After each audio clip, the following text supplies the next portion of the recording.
دین کا پہنچانا ایک ہے قول سے، ایک ہے اپنے عمل سے۔ آپ جو بات کہہ رہے ہیں اس پر عمل کر کے بھی تو دکھائیے نا، ورنہ دیگرا را نصیحت خود را فضیحت۔ لوگ کہیں گے تم کہتے کچھ اور ہو کرتے کچھ اور ہو، کیا دعوت دے رہے ہو، کیا تبلیغ کر رہے ہو؟ عمل سے گواہی، زبان سے گواہی، اشہد ان لا الہ الا اللہ واشہد ان محمد رسول اللہ، زبان سے گواہی دی۔ اب تمہارے عمل سے، تمہارے وجود سے، تمہارے رویے سے، تمہارے کردار سے، تمہاری شخصیت سے ثبوت ملنا چاہیے کہ واقعی تم اللہ اور اس کے رسول کے ماننے والے ہو۔ اچھا، اس کے علاوہ انفرادی سطح پر نمونہ تو پیش کر دیا، اللہ نے دین بھیجا تھا اس کا نمونہ پیش کرو۔ آپ کہیں اللہ نے جو دین بھیجا تھا محمد کے ذریعے صلی اللہ علیہ وسلم وہ بہترین دین ہے، دنیا کہے گی ہمیں کہیں ذرا اس کا مشاہدہ تو کرا دو، کہاں ہے؟ تم 1.5 ارب مسلمان دنیا میں رہتے ہو، اور کتنے بڑی علاقے جو ہیں مسلمانوں کی حکومتوں میں، ملکوں کے اندر شامل ہیں، کہیں ہمیں دکھاؤ کہاں ہے وہ نظام؟ کیا کہیں گے ہم؟ نگاہیں نیچی ہو جائیں گی۔ تاریخ کا ایک واقعہ آپ کو سناتا ہوں۔ 1915 میں شیخ الہند مولانا محمود الحسن دیوبندی رحمت اللہ علیہ، ان کے ساتھیوں سے اور ان کا آپس میں مشورہ ہوا کہ انگریز کی غلامی سے نجات پانے کے لیے شیخ الہند تو جائیں حجاز، وہاں ابھی مدینے میں ترک گورنر موجود تھا، خلافت ختم نہیں ہوئی تھی، وہ 1924 میں ختم ہوئی ہے، یہ میں 1915 کی بات کر رہا ہوں۔ اور مولانا عبید اللہ سندھی کو بھیجیں جو والی کابل ہے، بادشاہ افغانستان کا، مولانا خود تو جا کر ترک گورنر کے ذریعے سے دارالخلافہ جو ہے استنبول، اس سے مدد مانگیں کہ آپ ہم پر، ہندوستان پر انگریز کے خلاف حملہ کریں، ہم اندر سے بغاوت کریں گے۔ اور یہی پیغام شاہ افغانستان کے لیے، تم حملہ کرو، اندر سے ہم بغاوت کریں گے تاکہ انگریز کو یہاں سے جڑوں سے اکھاڑ کر پھینک دیا جائے۔ ہوا کیا؟ حضرت شیخ الہند کو جو مکے کا حکمران تھا شریف حسین، یہ جو جارڈن کی حکومت ہے اب بھی، یہ باقاعدہ اسی کا پڑپوتا ہے، یہ ہوتا تھا شاہ حسین پڑپوتا، یہ والی مکہ تھا۔ یہ اس نے حضرت شیخ الہند کو گرفتار کر کے تشتری میں رکھ کر انگریز کو پیش کر دیا، یہ آپ کا باغی یہاں پر فساد مچا رہا ہے۔ انگریز نے گرفتار کر کے کہاں رکھا؟ مالٹا، میڈیٹرینین کا، بحیرہ روم کا ایک جزیرہ وہاں رکھا ہے، 4 سال سے زائد وہاں پر اسیر رہے۔ یہی حرکت ہونے والی تھی مولانا عبید اللہ سندھی کے ساتھ، وہ نوجوان تھے اور خود سکھ سے مسلمان ہوئے تھے، جاٹ تھے، انہیں پتہ لگ گیا، بروقت وہ وہاں سے بھاگ کر روس چلے گئے۔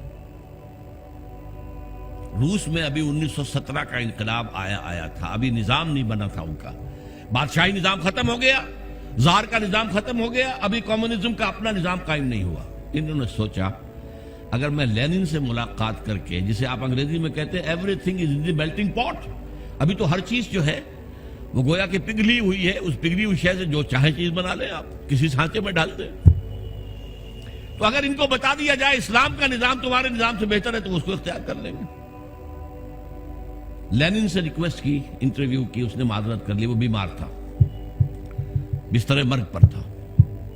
اس نے کہا ٹروٹسکی سے بات کیجئے، یہ بہت سے لوگوں کو معلوم ہوگا کہ لینن کا اصل جانشین ٹروٹسکی ہونا تھا، یہ تو اسٹالن نے عین وقت پر سازش کی اور قبضہ کر لیا۔ ٹروٹسکی سے بڑی مفصل گفتگو ہوئی مولانا سندھی کی، اور وہ سنتا رہا۔ آخر میں اس نے ایک بات کہی، مولانا یہ نظام جو ہے جو آپ پیش کر رہے ہیں بہت عمدہ ہے، کوئی شک نہیں، بہت اعلیٰ ہے، سب سے عمدہ ہے، لیکن آپ نے کہیں اسے قائم کیا ہے؟ مولانا سندھی کہتے ہیں اس کے بعد جو میری نگاہیں زمین میں گڑ گئیں، میں اس سے دوبارہ آنکھیں چار نہیں کر سکا۔ ارے اتنی اچھی بات تمہارے پاس ہے اور تم اسے خود اپنے گھر میں نافذ نہیں کرتے؟ ریوڑیاں آ کر یہاں تقسیم کرنا چاہتے ہو، اپنے بچوں کو ریوڑیاں نہیں دیتے؟ کرو نا، قائم کرو نا اسے, دکھاؤ اس کا نمونہ. یہ ہے وہ دلیل جو آج پوری دنیا دے رہی ہے. کہاں ہے اسلام تمہارا؟ مسلمانی در کتاب اور مسلمانہ در گور.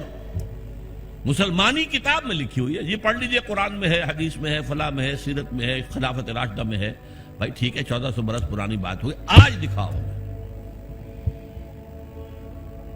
یہ بات اب سمجھی آپ نے؟ لا الہ الا اللہ کا تقاضا, اللہ کی بندگی ہمہ تن, ہمہ وجوہ, ہمہ وقت, ہمہ جہت, اطاعت اللہ, اطاعت رسول. اور یہ کب پورا ہوگا؟ جب پورا نظام بھی اللہ کے دین کے اوپر قائم ہو جائے, تب آپ کی بندگی ہوگی پوری بندگی. ورنہ تو جزوی ہے. نمازیں ہم پڑھ رہے ہیں, روزے رکھ رہے ہیں, حج کر رہے ہیں, لیکن بھائی تم حاجی آئے ہو پاکستان سے, اتنی بڑی تعداد میں 1 لاکھ آ گئے ہو, تم نے اپنے ملک میں اسلام قائم کیا. قرآن مجید میں کہلوایا گیا ہے حضور سے, اہل کتاب سے آپ کہہ دیجئے اے نبی, قل یا اہل الکتاب لستم علی شیء حتی تقیموا التوراۃ والانجیل وما انزل الیکم من ربکم. اے اہل کتاب, اے یہودیوں, اے نصرانیوں, تمہاری کوئی حیثیت اللہ کی نگاہ میں نہیں ہے جب تک کہ تورات اور انجیل کو قائم نہیں کرتے. You have no face to pray to us. ہم سے دعا کرتے ہو, کس بات کی دعا کرتے ہو؟ ہمارا دین, ہماری شریعت قائم کی ہے. یہی بات ہم سے ہے.